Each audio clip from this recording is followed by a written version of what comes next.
Assalamualaikum warahmatullahi wabarakatuh. Perkenalkan, nama saya Anissa Nilam Cahya dengan NIM 221010700329 dari kelas 01 SID M001 Program Studi Sastra Indonesia Fakultas Sastra.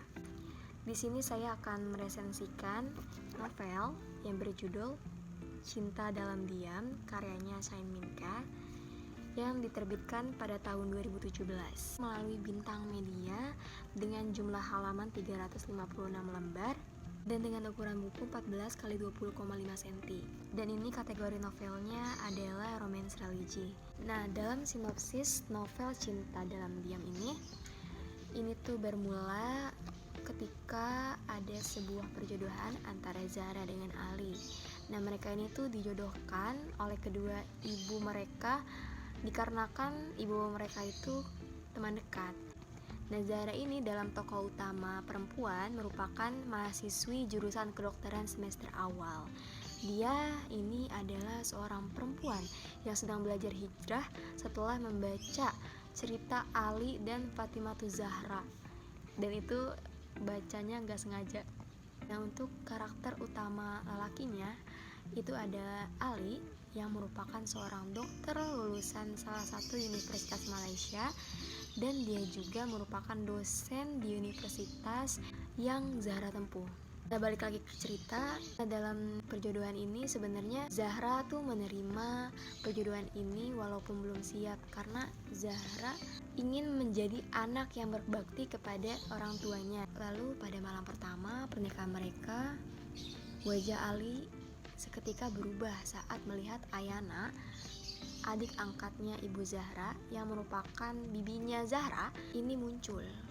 Kemudian ketika Zahra sedang di kamar mandi, dia mendengar suara cukup keras si Ali yang sedang menelpon Danang, sahabatnya. Terus ucapan Ali ini terdengar oleh Zahra yang membuat hatinya itu sedikit tergores. Ali ini mengatakan kepada Danang, si sahabatnya, bahwa Ali ini telah salah mengira, karena ternyata Ayana lah adalah orang yang selama ini ada di dalam doanya, bukan Zahra yang notabene sekarang menjadi istrinya. Ali itu mengiranya bahwa perempuan yang dia akan nikahi itu adalah Ayana.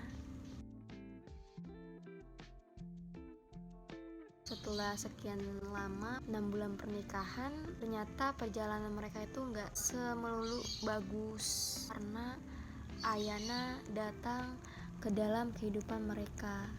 Akhirnya membuat Imam Ali sedikit goyah. Jadi Ali tuh dia gak mau melepaskan Zahra karena dia udah merasa nyaman dengan Zahra, tapi Ali tuh masih mencintai Ayana yang merupakan notabene cinta pertamanya.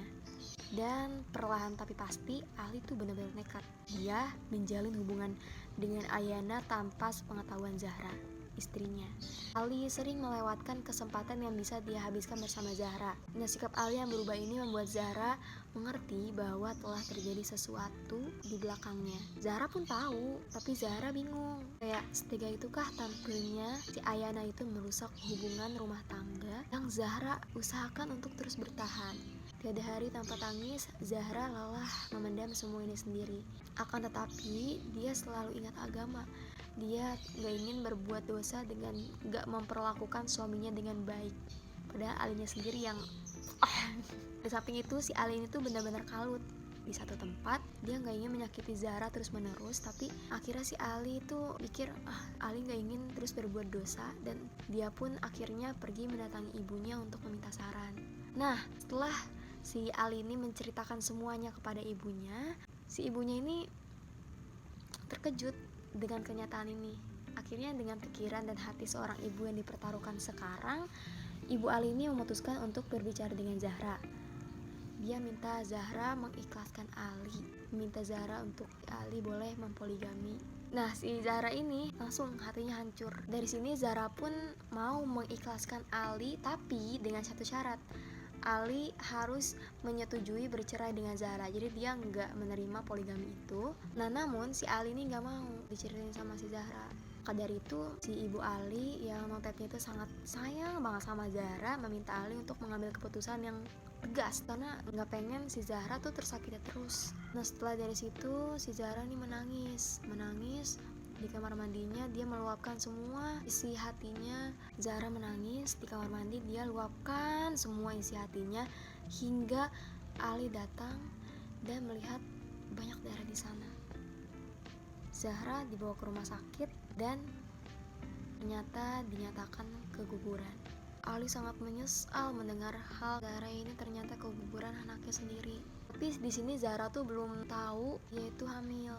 Nah di sini si Ali langsung meminta maaf kepada Zahra tanpa memberitahukan bahwa Zahra ini telah mengalami keguguran. Dan pada akhirnya Zahra tahu bahwa dia keguguran karena Ayana mengatakannya kepada Zahra. Udah setelah itu hatinya tuh benar-benar telah dibuat hancur berkali-kali ditambah dengan kenyataan pahit.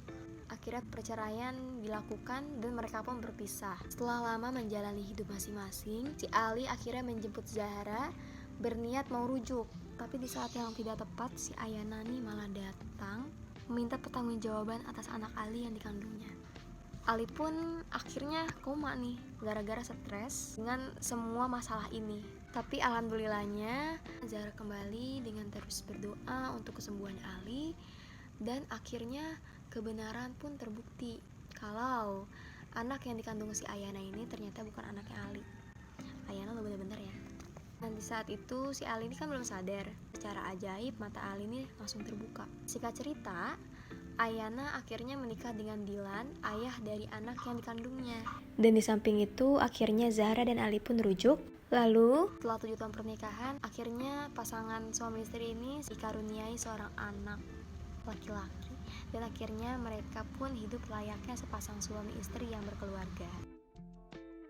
Untuk kelebihan novel Cinta Dalam Diam ini menyelipkan ilmu agama di berbagai alur ceritanya. Nah, jadi banyak tuh ajaran-ajaran agama yang bisa diambil dengan bahasa yang mudah dipahami. Dan novel ini juga mengajarkan sikap kedewasaan saat seseorang telah menikah. Pernikahan yang diwajibkan seseorang untuk hidup lebih dewasa. Menurut saya konflik dalam ceritanya itu terbilang sangat drama. Lalu alur ceritanya cukup banyak yang sudah menggunakan alur ini dan ceritanya mudah ditebak. Lalu untuk pesan moral yang berusaha disampaikan di sini adalah selalu berbuat dan berjalan di kebenaran. Selalu percaya dengan kehadiran Sang Pencipta. Jangan takut dan jangan lupa berdoa karena kekuasaan Tuhan itu nyata adanya. Akhir kata, kurang lebihnya mohon maaf. Wabillahi taufiq wal hidayah. Wassalamualaikum warahmatullahi wabarakatuh.